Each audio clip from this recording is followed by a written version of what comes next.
पर हो रहा है। आइए आपके सामने रखते हैं 80 लोकसभा सीटें उत्तर प्रदेश की, और जो हरा रंग है वहां इंडिया गठबंधन आप देखेंगे। सहारनपुर में इमरान मसूद आगे चल रहे हैं, किराना में इकरा हसन आगे चल रही हैं। मुजफ्फरनगर की बात करेंगे तो इस सीट पर भी संजीव बालियान को फिलहाल झटका लग रहा है। बिजनौर की बात करेंगे तो यहां से भी समाजवादी पार्टी आगे चल रही है। नगीना सीट में आदर्श आगे चल रहे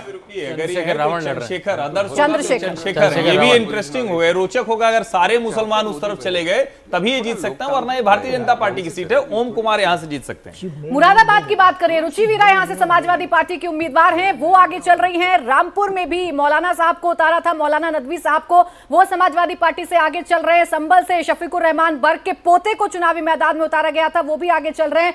अमरोहा से बीजेपी आगे चल रही है, क्योंकि यहां पर नाराजगी कैंडिडेट से कांग्रेस के जरूर थी। मेरठ की बात करें तो यहां से समाजवादी पार्टी आगे हो गए। हाँ?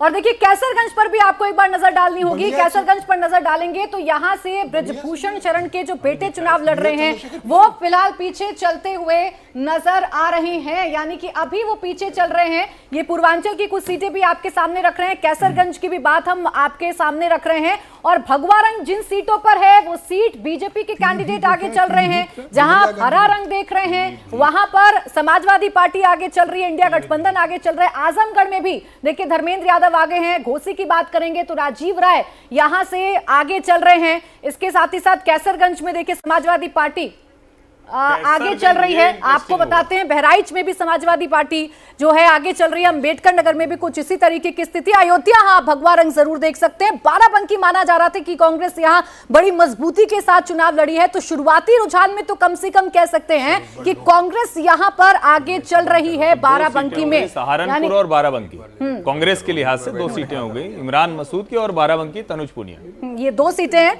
और इन दोनों सीटों पर फिलहाल कांग्रेस जो है वो आगे चल रही है। समाजवादी पार्टी भी उन सीटों पर भी आगे चल रही है जिन सीटों पर शायद उम्मीद नहीं थी। अभी शुरुआती रुझान तो ये बता रहे हैं कि अखिलेश यादव जो कॉन्फिडेंट नजर आ रहे थे वो कॉन्फिडेंस आखिर कहां से आ रहा था। और जिस सोशल इंजीनियरिंग की बात रुचि कर रही थी हमारी सहयोगी शांतनु जी, आपको लग रहा है कि वही सोशल इंजीनियरिंग कहीं ना कहीं काम आई है?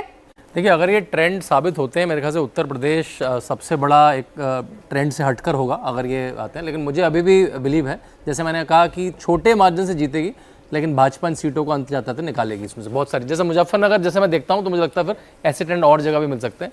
बालियान जी बड़े आराम से जीत रहे हैं। यूपी में कम मार्जिन की कितनी सीटें हैं? मतलब वैसे तो 50% वोट था। 80 में से करीब ऐसी 30 सीटें हैं जहां 2 से 3 लाख के ऊपर का अंतर है।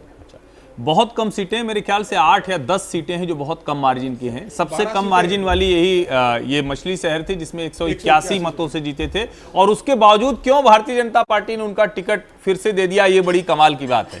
बलिया पे एक बड़ी रोचक बात है, गाजीपुर से मोहम्मदाबाद विधानसभा जब बलिया में आ गई तो ये भूमिहार बहुल सीट हो गई, लेकिन चंद्रशेखर जी के नाम पर यह सीट जानी जाती है, जो कि अब सच नहीं है। यहाँ के भूमिहार प्रत्याशी होता तो ज्यादा बेहतर होता, गाजीपुर भी ठीक होती और घोसी भी ठीक होती। तो मुझे लगता है कि भारतीय जनता पार्टी ने प्रत्याशी चयन में कई जगह, और जो संजीव जी कह रहे थे, मैं धनंजय सिंह के वोटर कृपाशंकर सिंह को नहीं देंगे ऐसा मैं नहीं मानता, लेकिन हाँ भारतीय जनता पार्टी को और बेहतर प्रत्याशी वहां खोजना चाहिए था, ये मैं सहमत हूं आपसे। भाई 31 सीटों पर इस वक्त समाजवादी पार्टी आगे चलती हुई दिखाई दे रही है, 31 पर नहीं। अगर ये होगा तो फिर अखिलेश यादव के लिए बहुत बड़ा, जिसको कहें ना कि देश भर में और सारे लोग गायब हो रहे हैं। आप सोचिए कि नवीन पटनायक उड़ीसा से कमजोर हो जाएंगे, जगन मोहन कमजोर हो जाएंगे, तो आप 2 बहुत उस गठजोड़ के हिसाब से कहें तो एक अखिलेश यादव और एक उद्धव ठाकरे, 2 लोग हैं जो अपना ग्राउंड होल्ड करते हुए दिख रहे हैं।